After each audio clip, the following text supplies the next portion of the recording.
ओम नमो भगवते वासुदेवाय। श्रीमद् भागवत महात्म्य। कृष्णं नारायणं वंदे, कृष्णं वंदे व्रज प्रियं, कृष्णं द्वैपायं वंदे, कृष्णं वंदे पृथा सुतम।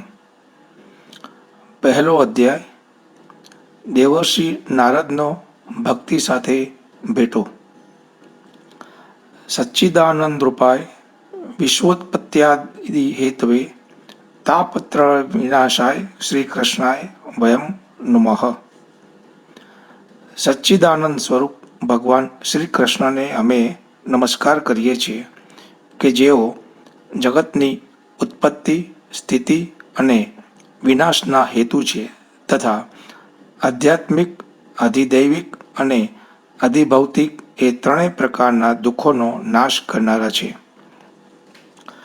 જે સમયે શ્રી સુખદેવજીનો યજ્ઞોપવિત સંસ્કાર પણ થયો ન હતો અને જેમણે કંઈ કરવાનું બાકી પણ નથી એવા વેગથી જઈ રહેલા સુખદેવજીને જોઈને તેમના પિતા વ્યાસજી વિરહ વ્યાકુળ થઈને પુકારવા લાગ્યા, બેટા બેટા।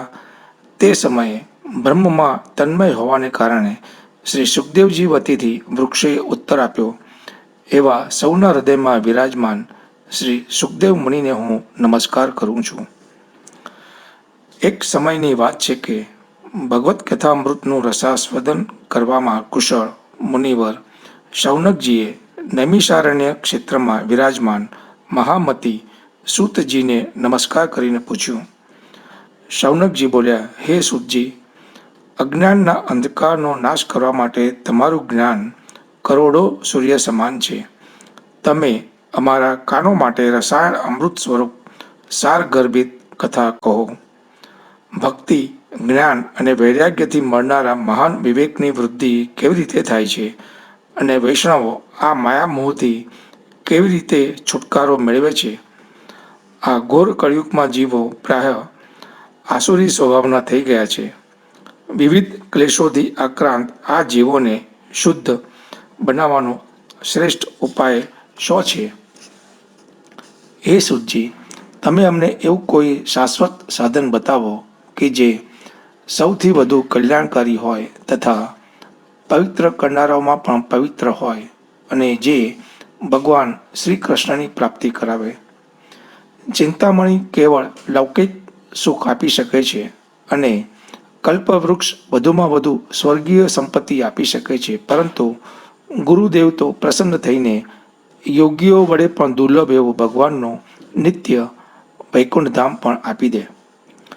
સૂતજીએ કહ્યું, હે શૌનકજી, તમારા હૃદયમાં ભગવાન પ્રતિ પ્રેમ છે, તેથી હું વિચાર કરીને સંપૂર્ણ સિદ્ધાંતોનો નિષ્કર્ષ સાર તમને સંભળાવું છું કે જે જન્મ અને મૃત્યુના ભયનો નાશ કરનારો છે।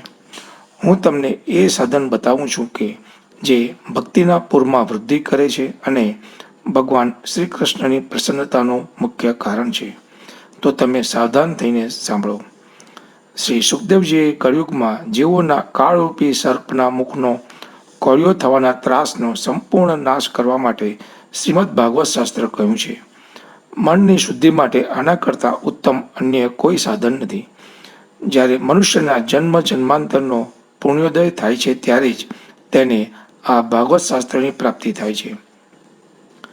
જ્યારે સુખદેવજી રાજા પરીક્ષિતને આ કથા સંભળાવવા માટે સભામાં વિરાજમાન થયા ત્યારે દેવતાઓ અમૃત કળશ લઈને તેમની પાસે આવ્યા। દેવતાઓ પોતાનું કામ સાધવામાં કુશળ હોય છે, તેથી અહીં પણ એ સૌએ સુખદેવજીને નમસ્કાર કરીને કહ્યું, તમે બદલામાં અમને કથામૃત આપો। આ રીતે પરસ્પર વિનિમય અદલાબદલી થઈ જવાથી રાજા પરીક્ષિત અમૃતનું પાન કરશે અને અમે સૌ શ્રીમદ્ ભાગવત રૂપી અમૃતનું પાન કરીશું। આ સંસારમાં ક્યાં કાચ અને ક્યાં મહામૂલ્ય મણી, ક્યાં અમૃત અને ક્યાં કથા, આમ વિચારીને સુખદેવજીએ તે સમયે દેવતાઓનો ઉપહાસ કર્યો। તેમને ભક્તિશૂન્ય કથાના અનધિકારી જાણીને કથામૃત આપ્યું નહીં।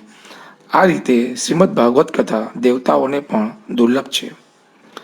પહેલાંના સમયે શ્રીમદ્ ભાગવતના શ્રવણથી જ રાજા પરીક્ષિતનો મોક્ષ થયેલો જોઈને બ્રહ્માજીને પણ મોટું આશ્ચર્ય થયું હતું. તેમણે સત્યલોકમાં ત્રાજવું બાંધીને બધા સાધનો તોડ્યા. અન્ય બધા જ સાધનો તોલમાં હલકા ઉતર્યા, પણ પોતાની મહત્તાને કારણે ભાગવત જ બધા કરતાં ભારે રહ્યું. આ જોઈને બધા ઋષિઓને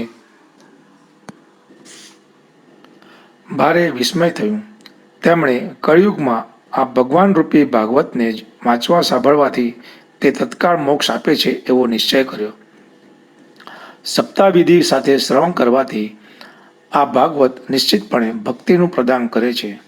પહેલાના સમયે આ કથા દયાપરાયણ સનકાદિએ દેવર્ષિ નારદને સંભળાવી હતી. જોકે દેવર્ષિએ એ પહેલાં આ કથા બ્રહ્માજીના શ્રીમુખે સાંભળેલી હતી, પરંતુ સપ્તાહ શ્રવણની વિધિ તો સનકાદિએ જ તેમને કહી સંભળાવી. શૌનકજીએ પૂછ્યું, સાંસારિક પ્રપંચથી મુક્ત અને વિચરણશીલ નારદજીનો સનકાદિની સાથે સંયોગ ક્યાં થયો અને વિધિ વિધાનના શ્રવણમાં તેમને કેવી રીતે પ્રીતિ થઈ? સૂતજીએ કહ્યું, હવે હું તમને તે ભક્તિપૂર્ણ કથાનક સંભળાવું છું કે જે શ્રી સુખદેવજીએ મને પોતાનો અનન્ય શિષ્ય જાણીને એકાંતમાં સંભળાવ્યું હતું. એક દિવસે વિશાલાપુરીમાં તે ચારે નિર્મળ ઋષિઓ સત્સંગ માટે આવ્યા. તેમણે ત્યાં નારદજીને જોયા. સનકાદિએ પૂછ્યું, હે બ્રહ્મન, તમારું મુખ ઉદાસ કેમ છે? તમે શા માટે ચિંતાતુર છો? આટલા બધા ઉતાવળા તમે ક્યાં જઈ રહ્યા છો? અને તમારું આગમન ક્યાંથી થઈ રહ્યું છે? અત્યારે તો તમે એવા પુરુષ જેવા શૂન્ય મનસ્ક દેખાવો છો કે જેનું ધન લૂંટાઈ ગયું હોય. તમારા જેવા આસક્તિ રહિત પુરુષ માટે આ વ્યાજબી નથી. કહો, આ શું કારણ છે? નારદજીએ કહ્યું, સર્વોત્તમ લોક સમજીને હું પૃથ્વી પર આવ્યો. અહીં પુષ્કર, પ્રયાગ, કાશી, ગોદાવરી, હરિદ્વાર, કુરુક્ષેત્ર, શ્રીરંગમ, સેતુબંધ વગેરે કેટલાય તીર્થોમાં અહીં ત્યાં વિચરતો રહ્યો, પણ મને મનને સંતોષ આપનારી શાંતિ ક્યાંય મળી નહીં. આ સમયે અધર્મના સહાયક કળિયુગે સમસ્ત પૃથ્વીને દુઃખી કરી મૂકી છે. હવે અહીં સત્ય, તપ, શૌચ એટલે કે બાહ્ય અને આંતરિક પવિત્રતા, દયા, દાન વગેરે કશું પણ નથી. બિચારા જીવ માત્ર પોતાનું પેટ ભરવામાં જ લાગેલા છે. તેઓ અસત્યભાષી, આળસુ, મંદબુદ્ધિ, ભાગ્યહીન અને ઉપદ્રવગ્રસ્ત થઈ ગયા છે. જેઓ સાધુ સંત કહેવાય છે તેઓ પૂરા પાખંડી થઈ ગયા છે. જોવામાં તેઓ વિરક્ત લાગે છે, પરંતુ પત્ની, ધન વગેરે બધાનો પરિગ્રહ કરે છે. ઘરોમાં સ્ત્રીઓનું રાજ્ય છે. શાળાઓ સલાહકાર બન્યા છે. લોભથી લોકો કન્યા વિક્રય કરે છે અને પતિ પત્ની વચ્ચે કંકાસ થયા કરે છે. મહાત્માઓના આશ્રમો, તીર્થો અને નદીઓ પર યમનો એટલે કે વિધર્મીઓનો અધિકાર થઈ ગયો છે. તે દુષ્ટોએ ઘણા દેવાલયો પણ નષ્ટ કરી દીધા છે. અત્યારે અહીં ન કોઈ યોગી છે, ન કોઈ સિદ્ધ છે, ન જ્ઞાની છે અને ન તો કોઈ સત્કર્મ કરનારું પણ છે. બધા સાધન અત્યારે કળિયુગરૂપી દાવાનળથી બળીને ભસ્મ થઈ ગયા છે. આ કળીકાળમાં બધા દેશવાસીઓ બજારોમાં અન્ન વેચે છે. બ્રાહ્મણો પૈસા લઈને વેદ ભણાવે છે અને સ્ત્રીઓ વેશ્યાવૃત્તિથી નિર્વાહ કરે છે. આ રીતે કળિયુગના દોષો જોતો અને પૃથ્વી પર વિચરતો હું યમુનાજીના તટે પહોંચ્યો કે જ્યાં ભગવાન શ્રી કૃષ્ણની અનેક લીલાઓ થયેલી છે. હે મુનિવરો, સાંભળો. ત્યાં મેં એક મોટું આશ્ચર્ય જોયું. ત્યાં એક યુવાન સ્ત્રી ખિન્ન મનથી બેઠી હતી. તેની બાજુમાં બે વૃદ્ધ પુરુષો અચેત અવસ્થામાં પડ્યા હતા અને જોર જોરથી શ્વાસ લઈ રહ્યા હતા. તે યુવતી તેમની સેવા કરતી હતી. ક્યારેક તેમને સચેત કરવા પ્રયત્ન કરતી હતી, તો ક્યારેક તેમની આગળ રોવા લાગતી હતી. તે પોતાના શરીરના રક્ષક પરમાત્માને દસે દિશાઓમાં જોતી હતી. તેની ચારે બાજુ સેંકડો સ્ત્રીઓ તેને વીંઝણો નાખતી હતી અને વારંવાર સમજાવી રહી હતી. દૂરથી આ બધું જોઈને હું કુતૂહલવશ તેની પાસે ગયો. મને જોઈને તે યુવતી ઊભી થઈ ગઈ અને અત્યંત વ્યાકુળ થઈને કહેવા લાગી. યુવતીએ કહ્યું, અરે મહાત્માજી, પળવાર થોભી જાઓ અને મારી ચિંતાને પણ નષ્ટ કરી દો. તમારું દર્શન તો સંસારના બધા પાપોને સર્વથા નષ્ટ કરી દેનારું છે. તમારા વચનોથી મારા દુઃખની પણ ઠીક ઠીક શાંતિ થશે. મનુષ્યનું જ્યારે મહાભાગ્ય હોય છે ત્યારે જ તમારા દર્શન થતા હોય છે. નારદજી કહે છે, ત્યારે મેં તે સ્ત્રીને પૂછ્યું, દેવી, તમે કોણ છો? આ બંને પુરુષો તમારા શું થાય છે? અને તમારી પાસે આ કમળ નયની દેવીઓ કોણ છે? તમે પોતાના દુઃખનું કારણ મને વિસ્તારથી જણાવો. યુવતીએ કહ્યું, મારું નામ ભક્તિ છે. આ જ્ઞાન અને વૈરાગ્ય નામના મારા પુત્રો છે. કાળ બળે જ તેઓ આવા જર્જર થઈ ગયા છે. આ દેવીઓ ગંગાજી વગેરે નદીઓ છે, તે બધી મારી સેવા કરવા માટે જ આવેલી છે. આ રીતે સાક્ષાત દેવીઓની સેવા પામવા છતાં પણ મને સુખ શાંતિ નથી. હે તપોધન, હવે ધ્યાન દઈને મારો વૃત્તાંત સાંભળો. આમ તો મારી કથા પ્રસિદ્ધ છે, તો પણ તમે તે સાંભળો અને મને શાંતિ આપો. હું દ્રવિડ દેશમાં જન્મી, કર્ણાટકમાં ઉછરી, ક્યાંક ક્યાંક મહારાષ્ટ્રમાં સન્માન પામી, પરંતુ ગુજરાતમાં મને ઘડપણ ઘેરી વળ્યું. ત્યાં ઘોર કળિયુગના પ્રભાવથી પાખંડીઓએ મારો અંગભંગ કરી દીધો. દીર્ઘ સમય સુધી આવી અવસ્થા રહેવાને કારણે હું પોતાના પુત્રો સહિત દુર્બળ અને નિસ્તેજ થઈ ગઈ. હવે હું જ્યારથી વૃંદાવનમાં આવી છું ત્યારથી ફરી પરમ સુંદરી સ્વરૂપવતી નવયુવતી થઈ ગઈ છું, પરંતુ આ સામે પડી રહેલા મારા બંને પુત્રો થાક્યા હાર્યા દુઃખી થઈ રહ્યા છે. હવે હું આ સ્થાન છોડીને બીજે ક્યાંક જવા ઈચ્છું છું. આ બંને ઘરડા થઈ ગયા છે. આ જ દુઃખથી હું દુઃખી છું. હું મા હોવા છતાં તરુણી છું, અને આ બંને મારા પુત્રો હોવા છતાં વૃદ્ધ શા માટે? અમે ત્રણેય સાથે જ રહેનારા છીએ, તો પછી આ વિપરીતપણું શા માટે?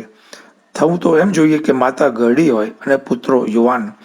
આ કારણે હું આશ્ચર્યચકિત ચિત્તથી પોતાની આ સ્થિતિ પર શોક કરી રહ્યું છું. આ પરમ બુદ્ધિમાન અને યોગનિધિ છો. આનું શું કારણ છે, બતાવશો? નારદજીએ કહ્યું, હે સાધ્વી, હું જ્ઞાન દ્રષ્ટિથી પોતાના હૃદયમાં તમારા સંપૂર્ણ દુઃખનું કારણ જોઉં છું. તમારે વિષાદ કરવો જોઈએ નહીં. શ્રી હરિ તમારું કલ્યાણ કરશે. સૂતજી કહેજે, મુનિવર નારદજીએ એક ક્ષણમાં જ તેનું કારણ જાણીને કહ્યું. નારદજીએ કહ્યું, હે દેવી, સાવધાન થઈને સાંભળો.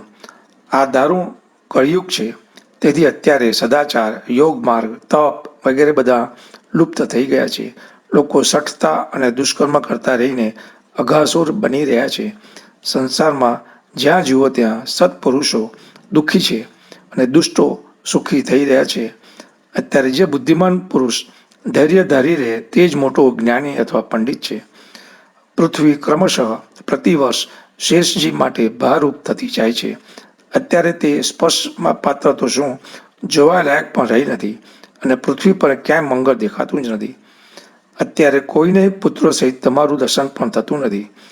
વિષયાનુરાગને કારણે અંધ બનેલા જીવો વડે ઉપેક્ષિત થયેલા તમે જર્જર બની રહ્યા હતા. વૃંદાવનના સંયોગથી તમે પુનઃ તરુણી બન્યા છો. તેથી આ વૃંદાવન ધામ ધન્ય છે કે જ્યાં સર્વત્ર ભક્તિ નૃત્ય કરે છે.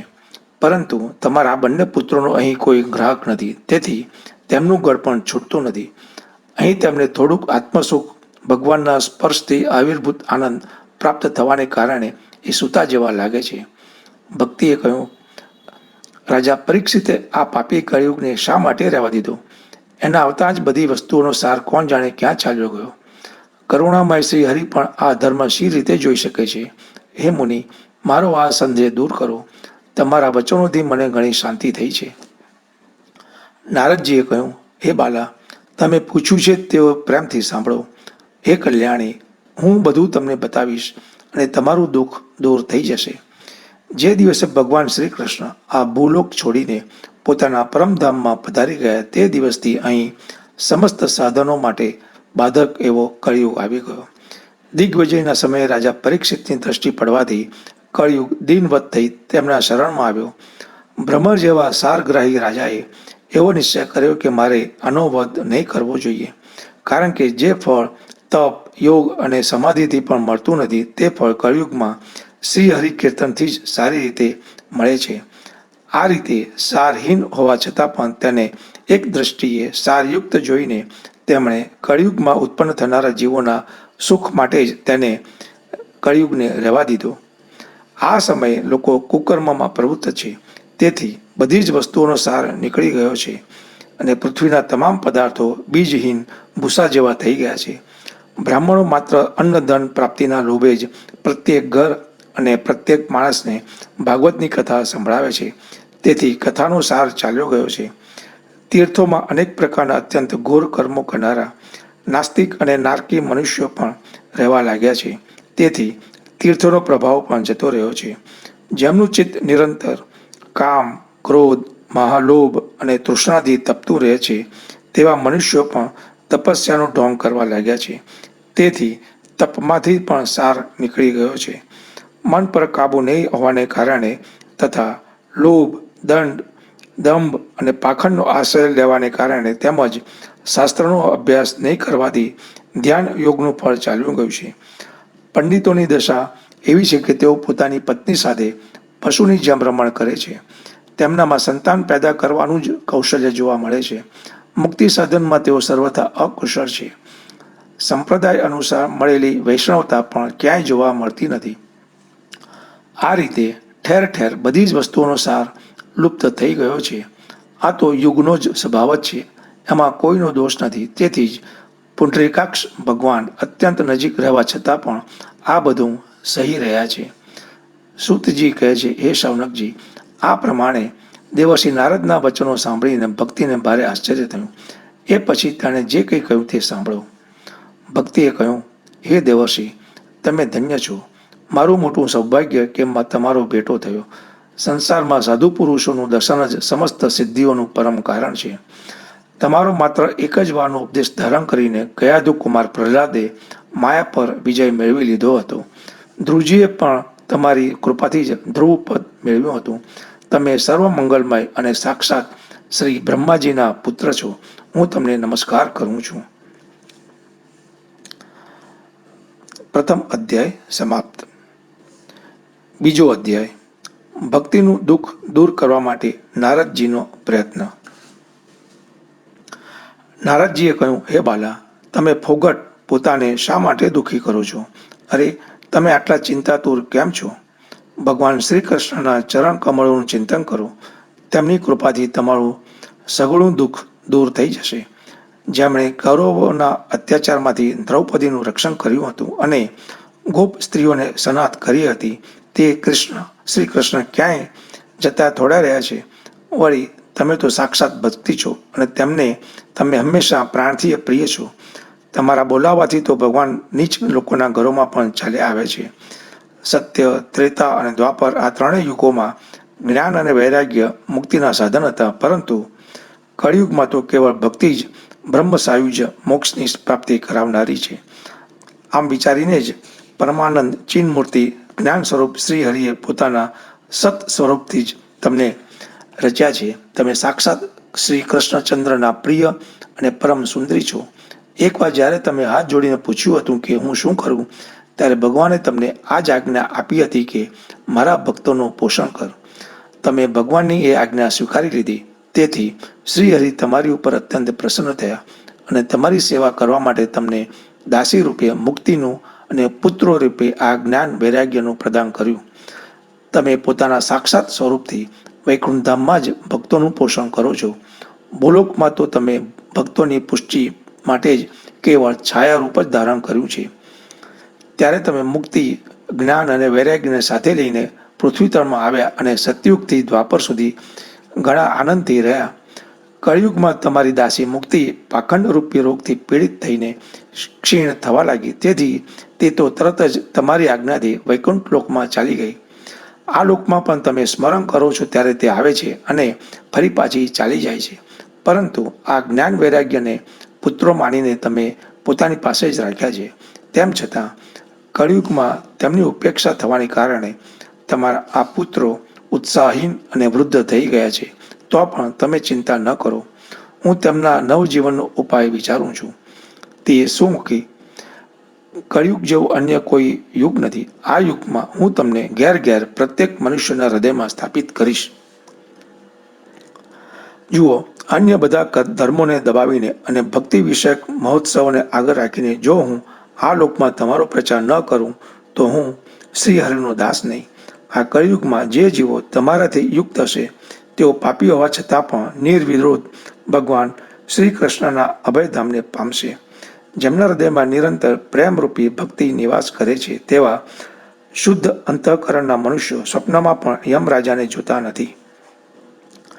જેમના હૃદયમાં મહારાણી ભક્તિનો નિવાસ છે તેમનો સ્પર્શ કરવાને પણ પ્રેત, પિશાચ, રાક્ષસ, દૈત્ય વગેરે સમર્થ હોતા નથી. ભગવાનને તપ, વેદાધ્યન, જ્ઞાન, કર્મ વગેરે કોઈ પણ સાધનથી વશ કરી શકાતા નથી. તેઓ તો માત્ર ભક્તિથી જ વશીભૂત થાય છે. આ વિષયમાં ગોપીજનો પ્રમાણ છે. મનુષ્યને હજારો જન્મોના પુણ્ય પ્રતાપે ભક્તિમાં અનુરાગ થાય છે. કળિયુગમાં કેવળ ભક્તિ જ સાર છે. ભક્તિથી તો સાક્ષાત શ્રી કૃષ્ણચંદ્ર પ્રત્યક્ષ ઉપસ્થિત થાય છે. જે લોકો ભક્તિનો દ્રોહ કરે છે તેઓ ત્રણેય લોકોમાં દુઃખ જ દુઃખ પામે છે. પહેલાના સમયે ભક્તનો તિરસ્કાર કરનારા દુર્વાસા ઋષિએ ભારે કષ્ટ વેઠવું પડ્યું હતું. બસ વ્રત, તીર્થ, યોગ, યજ્ઞ, જ્ઞાનચર્યા વગેરે ઘણા બધા સાધનોનું શું કામ છે? એકમાત્ર ભક્તિ જ મુક્તિ આપનારી છે. સૂતજી કહે છે, આ રીતે નારદજીએ નિર્ણય કરેલા પોતાના મહાત્મ્યને સાંભળીને ભક્તિના બધા અંગો પુષ્ટ થયા અને તે ભક્તિ નારદજીને કહેવા લાગ્યા. ભક્તિએ કહ્યું, હે નારદજી, તમે ધન્ય છો. મારામાં તમારી નિશ્ચળ પ્રીતિ છે. હંમેશા હું તમારા હૃદયમાં રહીશ. તમને છોડીને ક્યારેય જઈશ નહીં. હે સાધુ, તમે મહાકૃપાળુ છો. તમે ક્ષણવારમાં જ મારું સઘળું દુઃખ દૂર કર્યું, પણ હજી મારા પુત્રોમાં ચેતના આવી નથી. તમે એમને તત્કાળ સચેત કરી દો, જાગૃત કરો. સૂતજી કહે છે, ભક્તિના આ વચનો સાંભળીને નારદજી કરુણાપૂર્ણ બન્યા અને તેઓ તેમને જ્ઞાન વૈરાગ્યને હાથથી હચમચાવીને જગાડવા લાગ્યા. પછી તેમના કાન પાસે મોં લાવીને જોરથી બોલ્યા, ઓ જ્ઞાન, જલ્દી જાગો! ઓ વૈરાગ્ય, જલ્દી જાગો! પછી તેમણે વેદ ધ્વનિ, વેદાંત ઘોષ અને વારંવાર ગીતા પાઠ કરીને તેમને જગાડ્યા. તેથી તેઓ ઘણી મુશ્કેલીથી ઉઠી શક્યા, પરંતુ આળસને કારણે તે બંને બગાસા ખાતા રહ્યા. આંખો ખોલીને જોઈ પણ શક્યા નહીં. તેમના વાળ બગલાઓની જેમ સફેદ થઈ ગયા હતા. તેમના અંગો પ્રાય સૂકા લાકડા જેવા નિસ્તેજ અને કઠોર થઈ ગયા હતા. આ રીતે ભૂખ તરસના મારે અત્યંત દુર્બળ હોવાને કારણે તેમને ફરીથી સૂતા જોઈને નારદજીને મોટી ચિંતા થઈ અને તેઓ વિચારવા લાગ્યા કે હવે મારે શું કરવું? આમની આ નિદ્રા અને એનાથી વધુ તો તેમની આ વૃદ્ધાવસ્થા કેમ દૂર થાય? હે શૌનકજી, આ રીતે ચિંતા કરતાં કરતાં તેઓ નારદજી ભગવાનનું સ્મરણ કરવા લાગ્યા. તે જ સમયે એવી આકાશવાણી થઈ કે, હે મુનિ, ખેદ ના કરો, તમારો આ પ્રયત્ન નિઃસંદેહ સફળ થશે. હે દેવર્ષિ, આ માટે તમે એક સત્કર્મ કરો કે જે કર્મ તમને સંત શિરોમણી મહાનુભાવ બતાવશે. તે સત્કર્મનું અનુષ્ઠાન કરતાં જ ક્ષણવારમાં આમની નિદ્રા અને વૃદ્ધાવસ્થા ચાલી જશે તથા સર્વત્ર ભક્તિનો પ્રસાર થશે. આ આકાશવાણી ત્યાં સૌએ સ્પષ્ટપણે સાંભળી. આનાથી નારદજીને મોટું વિસ્મય થયું અને તેઓ કહેવા લાગ્યા, મને તો આનો કોઈ આશય સમજાયો નહીં. નારદજી બોલ્યા, આ આકાશવાણીએ પણ ગૂઢ રૂપે જ વાત કહી છે. એ તો બતાવ્યું નહીં કે તે કયું સાધન કરવામાં આવે કે જેથી આમનું કાર્ય સિદ્ધ થાય. તે સંત કોણ જાણે ક્યાં મળશે અને કેવી રીતે તેઓ તે સાધન બતાવશે. અત્યારે આકાશવાણીએ જે કંઈ કહ્યું છે તે અનુસાર મારે શું કરવું જોઈએ? સૂતજી કહે છે, હે શૌનકજી, પછી તો જ્ઞાન વૈરાગ્ય બંનેને ત્યાં જ છોડીને નારદ મુનિ ત્યાંથી ચાલી નીકળ્યા અને પ્રત્યેક તીર્થમાં જઈને માર્ગમાં આવતા મુનીશ્વરોને તે સાધન વિશે પૂછતા રહ્યા. તેમની તે વાત સાંભળતા તો બધા હતા, પણ તે બાબતમાં કોઈ કંઈ પણ નિશ્ચિત ઉત્તર આપતા ન હતા. કેટલાકે તેને અસાધ્ય બતાવ્યું તો કોઈ બોલ્યા, આનો બરોબર પત્તો મળવાનું જ મુશ્કેલ છે.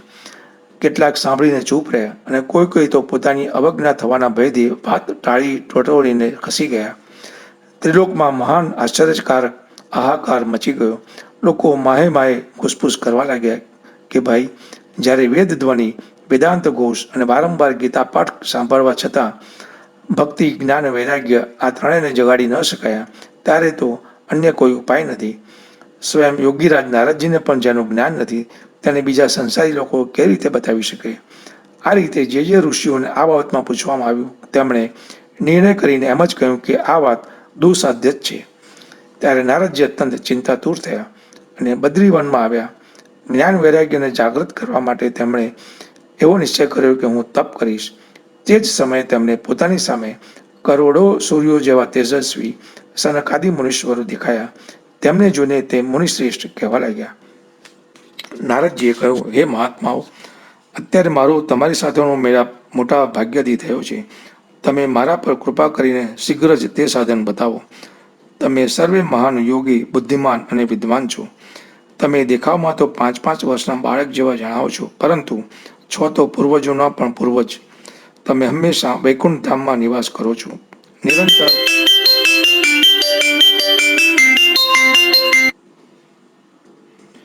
હરિકીર્તનમાં તત્પર રહો છો. ભગવાન લીલા અમૃતનું રસાસ્વાદન કરીને હંમેશા જ તેમાં જ ઉન્મત્ત રહો છો. અને એકમાત્ર ભગવત કથા જ તમારા જીવનનો આધાર છે. હરિ શરણમ, ભગવાન અમારું શરણ છે. આ વાક્ય હંમેશા તમારા મુખમાં રહે છે. આનાથી કાળ પ્રેરિત વૃદ્ધાવસ્થા પણ તમને અવરોધતી નથી. પહેલાના સમયે તમારા ભ્રુભંગ માત્રથી ભગવાન વિષ્ણુના દ્વારપાળો જય અને વિજય તત્કાળ પૃથ્વી પર પતન પામ્યા હતા, અને પછી તમારી જ કૃપાથી તેઓ પુનઃ વૈકુંઠ લોક પહોંચ્યા. ધન્ય છે. અત્યારે તમારું દર્શન મોટા સૌભાગ્યથી જ થયું છે. હું અત્યંત દીન છું અને તમે સ્વભાવથી જ દયાળુ છો. તેથી તમારે મારા પર અવશ્ય કૃપા કરવી જોઈએ. બતાવો, આકાશવાણીએ જેની બાબતમાં કહ્યું છે તે સાધન કયું છે, અને મારે કેવી રીતે તેનું અનુષ્ઠાન કરવું જોઈએ. તમે એનું વિસ્તારથી વર્ણન કરો. ભક્તિ, જ્ઞાન અને વૈરાગ્યને કઈ રીતે સુખ મળી શકે, અને કઈ રીતે બધા વર્ણોમાં તેમની પ્રેમપૂર્વક પ્રતિષ્ઠા કરી શકાય. સનકાદિએ કહ્યું, હે દેવર્ષિ, તમે ચિંતા ન કરો, મનમાં પ્રસન્ન થાઓ. તેમના ઉદ્ધારનો એક સરળ ઉપાય પહેલાથી જ વિદ્યમાન છે. હે નારદજી, તમે ધન્ય છો. તમે વિરક્તોના શિરોમણી છો. શ્રી કૃષ્ણ દાસોના શાશ્વત પથ પ્રદર્શક તેમજ ભક્તિયોગના ભાસ્કર છો. તમે ભક્તિ માટે જે ઉદ્યમ કરી રહ્યા છો તે તમારા માટે કોઈ આશ્ચર્યની વાત સમજવી ન જોઈએ. ભગવાનના ભક્ત માટે તો ભક્તિની સમ્યક સ્થાપના કરવી એ સદા ઉચિત જ છે. ઋષિએ સંસારમાં અનેક માર્ગો પ્રકટ કર્યા છે, પણ તે બધા જ કષ્ટસાધ્ય છે અને પરિણામે પ્રાય સ્વર્ગની જ પ્રાપ્તિ કરાવનારા છે. અત્યાર સુધી ભગવાનની પ્રાપ્તિ કરાવનારો માર્ગ તો ગુપ્ત જ રહ્યો છે. તે માર્ગનો ઉપદેશ કરનાર પુરુષ પ્રાય ભાગ્યથી જ મળે છે. તમને આકાશવાણીએ જે સત્કર્મનો સંકેત કર્યો છે તે અમે બતાવીએ છીએ. તમે પ્રસન્ન અને દત્તચિત્ત થઈને સાંભળો. હે નારદજી, દ્રવ્ય યજ્ઞ, તપ યજ્ઞ, યોગ યજ્ઞ અને સ્વાધ્યાયરૂપી જ્ઞાન યજ્ઞ આ બધા તો સ્વર્ગ વગેરેની પ્રાપ્તિ કરાવનારા કર્મ પ્રત્યે જ સંકેત કરે છે. પંડિતોએ જ્ઞાન યજ્ઞને જ સત્કર્મ, મુક્તિદાયક કર્મનો સૂચક માન્યો છે. તે જ્ઞાન યજ્ઞ શ્રીમદ ભાગવતનું પારાયણ છે, જેનું ગાન શુક વગેરે મહાનુભાવોએ કર્યું છે. તેનો શબ્દ સાંભળવાથી જ ભક્તિ, જ્ઞાન અને વૈરાગ્યને મોટું બળ મળશે. આનાથી જ્ઞાન વૈરાગ્યનું કષ્ટ દૂર થશે અને ભક્તિને આનંદ મળશે. સિંહની ગર્જના સાંભળીને જેમ બરુઓ ભાગી જાય છે, તેવી જ રીતે શ્રીમદ ભાગવતના ધ્વનિથી કળિયુગના તમામ દોષો નાશ પામશે, અને ત્યારે પ્રેમ રસ પ્રવાહિત કરનારી ભક્તિ, જ્ઞાન અને વૈરાગ્યને સાથે લઈને પ્રત્યેક ઘરમાં અને વ્યક્તિના હૃદયમાં ક્રીડા કરશે. નારદજીએ કહ્યું, મેં વેદ વેદાંતના ઉચ્ચારણ અને ગીતાપાઠ કરીને તેમને ઘણા જગાડ્યા, પણ એમ છતાં એ ત્રણેય ભક્તિ, જ્ઞાન અને વૈરાગ્ય જાગ્યા નહીં. આવી સ્થિતિમાં શ્રીમદ ભાગવત સંભળાવવાથી તેઓ કેવી રીતે જાગશે? કારણ કે તે કથાના પ્રત્યેક શ્લોકમાં અને પ્રત્યેક પદમાં પણ વેદોનો જ તો સારાંશ છે. તમે શરણાગત વત્સલ છો, તથા તમારું દર્શન ક્યારેય વ્યર્થ નથી થતું. તેથી મારો આ સંદેહ દૂર કરો. આ કાર્યમાં વિલંબ ન કરો. સનકાદિએ કહ્યું, શ્રીમદ ભાગવતની કથા વેદો અને ઉપનિષદોના સારથી બનેલી છે. તેથી તેમનાથી ભિન્ન તેમના ફળ સ્વરૂપ હોવાને કારણે તે ઘણી ઉત્તમ જણાય છે.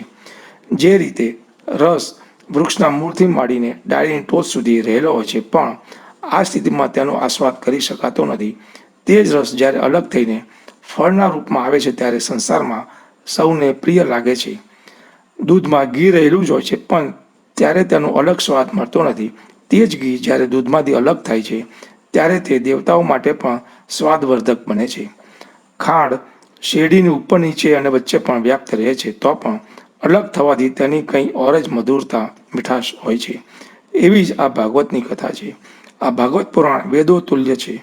શ્રી વ્યાસદેવે આને ભક્તિ, જ્ઞાન અને વૈરાગ્યની સ્થાપના માટે પ્રકાશિત કર્યું છે. પહેલાના સમયે જ્યારે વેદ વેદાંતના પારગામી અને ગીતાના પણ રચનારા ભગવાન વ્યાસદેવ ખિન્ન થઈને અજ્ઞાન સમુદ્રમાં ગોથા ખાતા હતા, ત્યારે તમે જ તેમને 4 શ્લોકોમાં આનો ઉપદેશ કર્યો હતો. તેને સાંભળતા જ તેમની સઘળી ચિંતા દૂર થઈ ગઈ હતી. તો પછી તમને આશ્ચર્ય કેમ થઈ રહ્યું છે કે જેથી તમે એમને પૂછી રહ્યા છો? તમારે તેમને સુખ અને દુઃખનો વિનાશ કરનારું શ્રીમદ ભાગવત પુરાણ જ સંભળાવવું જોઈએ. નારદજીએ કહ્યું, હે સનકાદિ ઋષિઓ, તમારું દર્શન જીવના સમસ્ત પાપોનો તત્કાળ નાશ કરી દે છે, અને જેઓ સંસાર દુઃખરૂપી દાવાનળથી તપ્ત થયેલા છે તેમના પર તત્કાળ શાંતિની વર્ષા કરે છે. તમે શેષજીના સહસ્ત્ર મુખોથી ગવાયેલા ભગવત કથામૃતનું જે નિરંતર પાન કરતા રહો છો, હું પ્રેમલક્ષણા ભક્તિનો પ્રકાશ કરવાના ઉદ્દેશ્યથી તમારું શરણ લઉં છું. જ્યારે અનેક જન્મોથી સંચિત પુણ્ય રાશિનો ઉદય થવાથી મનુષ્યને સત્સંગ પ્રાપ્ત થાય છે, ત્યારે તે સત્સંગ તેના અજ્ઞાનજનિત મોહનો અને મદરૂપી અંધકારનો નાશ કરે છે, અને પરિણામે વિવેકનો ઉદય થાય છે. દ્વિતીય અધ્યાય સમાપ્ત. ત્રીજો અધ્યાય, ભક્તિના દુઃખનું નિવારણ.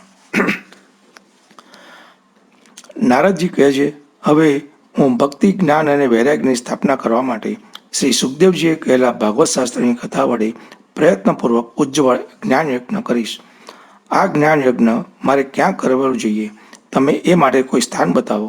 તમે વેદોના પારગામી છો, તેથી મને આ સુખ શાસ્ત્રનો મહિમા સંભળાવો.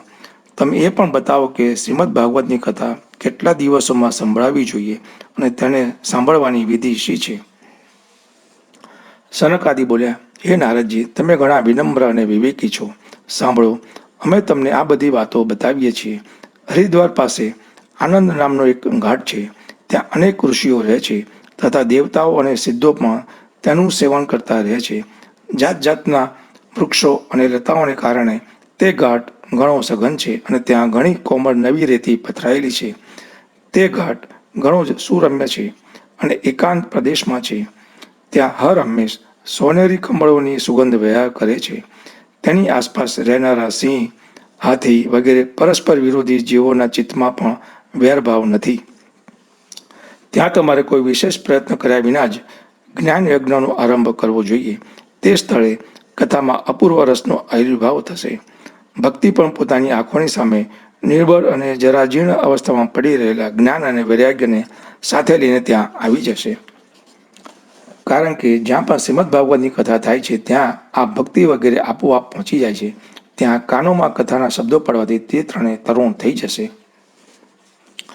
સૂતજી કહે છે, આ રીતે કહીને નારદજીની સાથે સનકાદિ વગેરે પણ શ્રીમદ ભાગવત કથામૃતનું પાન કરવા માટે ત્યાંથી તરત ગંગા કિનારે ચાલી આવ્યા. જે સમયે તેઓ ગંગા તટે પહોંચ્યા ત્યારે ભૂલોક, દેવલોક અને બ્રહ્મલોક સગળે સ્તરે શ્રીમદ ભાગવતની કથા થઈ રહી છે એવું વારંવાર કહેતા કોલાહલ વ્યાપી ગયો. ભગવત કથાના જે રસિક વિષ્ણુ ભક્તો હતા તે બધા જ શ્રીમદ ભાગવત અમૃતનું પાન કરવા માટે સૌથી આગળ દોડતા દોડતા આવવા લાગ્યા. ભૃગુ, વશિષ્ઠ, ચ્યવન, ગૌતમ, મેધાતિથિ, દેવલ, દેવરાત, પરશુરામ, વિશ્વામિત્ર, શાકલ, માર્કંડેય, દત્તાત્રેય, પિપ્પલાદ, યોગેશ્વર, વ્યાસ અને પરાશર, છાયાશુક, જાજલી અને જૂનું વગેરે બધા જ મુખ્ય મુનિજનો પોતપોતાના પુત્રો, પત્નીઓ અને શિષ્યો સમેત ખૂબ પ્રેમપૂર્વક ત્યાં આવ્યા. એમના ઉપરાંત વેદ, વેદાંત એટલે કે ઉપનિષદો, મંત્ર, તંત્ર, 17 પુરાણો અને 6 શાસ્ત્રો પણ મૂર્તિમત બનીને ત્યાં ઉપસ્થિત થયા. ગંગા વગેરે નદીઓ, પુષ્કર વગેરે સરોવરો, કુરુક્ષેત્ર વગેરે સમસ્ત ક્ષેત્રો, બધી દિશાઓ, દંડક વગેરે વનો, હિમાલય વગેરે પર્વતો તથા દેવો, ગંધર્વો, દાનવો વગેરે બધા જ કથા સાંભળવા ચાલ્યા આવ્યા. જે લોકો પોતાના ગૌરવને કારણે આવ્યા નહીં તેમને મહર્ષિ ભૃગુ સમજાવી મનાવીને લઈ આવ્યા. હવે કથા સંભળાવવા માટે દીક્ષિત થઈને શ્રી કૃષ્ણ પરાયણ સનકાદિ ઋષિ નારદજીએ આપેલા શ્રેષ્ઠ આસનો પર વિરાજમાન થયા. તે સમયે સૌ શ્રોતાઓએ તેમની વંદના કરી. શ્રોતાઓમાં વૈષ્ણવો, વૈરાગીઓ, સંન્યાસીઓ અને બ્રહ્મચારીઓ આગળ બેઠા અને સૌથી આગળ નારદજી વિરાજમાન થયા. એક બાજુ ઋષિગણ, એક બાજુ દેવો, એક બાજુ વેદો અને ઉપનિષદો તથા એક બાજુ તીર્થો બેઠા, જ્યારે બીજી તરફ સ્ત્રીઓ બેઠી. તે સમયે બધી બાજુએ જય જયકાર, નમસ્કાર અને શંખનાદ થવા લાગ્યા અને અબિલ ગુલાલ તેમજ પુષ્પોની પુષ્કળ વૃષ્ટિ થવા લાગી. કેટલાક શ્રેષ્ઠ દેવો તો વિમાન ઉપર ચડીને ત્યાં બેઠેલા સૌ લોકો પર કલ્પવૃક્ષના પુષ્પોની વર્ષા કરવા લાગ્યા. સૂતજી કહે છે, આ પ્રમાણે પૂજા સમાપ્ત થયા પછી જ્યારે બધા લોકો એકાગ્રચિત્ત થઈ ગયા ત્યારે સનકાદિ ઋષિ ત્યાં બેઠેલા ઋષિ મહાત્માઓને તથા નારદજીને શ્રીમદ ભાગવતનું મહાત્મ્ય સ્પષ્ટપણે સંભળાવવા લાગ્યા. સનકાદિએ કહ્યું, હવે અમે તમને આ ભાગવત શાસ્ત્રનો મહિમા સંભળાવીએ છીએ. અને આ શ્રવણ માત્રથી જ મુક્તિ મળી જાય છે. શ્રીમદ ભાગવતની કથાનું સદા સર્વદા સેવન આસ્વાદન કરવું જોઈએ. અને આ શ્રવણ માત્રથી શ્રીહરિ આવીને હૃદયમાં વિરાજે છે. આ ગ્રંથમાં 18,000 શ્લોક અને 12 સ્કંદ છે તથા શ્રી સુખદેવ અને રાજા પરીક્ષિતનો સંવાદ છે. તમે આ ભાગવત શાસ્ત્ર ધ્યાન દઈને સાંભળો. આ જીવ ત્યાં સુધી અજ્ઞાનવશ આ સંસાર ચક્રમાં ભટકે છે જ્યાં સુધી એક ક્ષણ માત્ર માટે પણ આ સુખ શાસ્ત્રની કથા તેના કાને પડતી નથી. ઘણા બધા શાસ્ત્રો અને પુરાણો સાંભળવાથી 100 લાભ, એનાથી તો વ્યર્થ ભ્રમ વધે છે. મુક્તિ આપવા માટે તો એકમાત્ર ભાગવત શાસ્ત્ર જ ગરજી રહ્યું છે.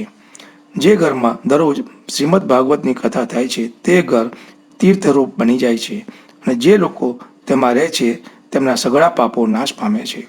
હજારો અશ્વમેઘ અને સેંકડો વાજપેયી યજ્ઞો આ સુખશાસ્ત્રની કથાના 16ના ભાગની તોલે પણ આવી નથી શકતા.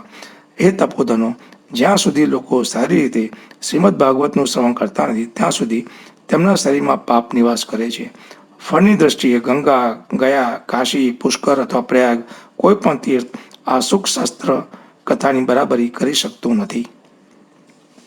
જો તમે પરમ ગતિ ઈચ્છો છો તો સ્વમુખે જ શ્રીમદ ભાગવતના અડધા અથવા ચતુર્થાંશ શ્લોકનો પણ નિત્ય નિયમપૂર્વક પાઠ કરો.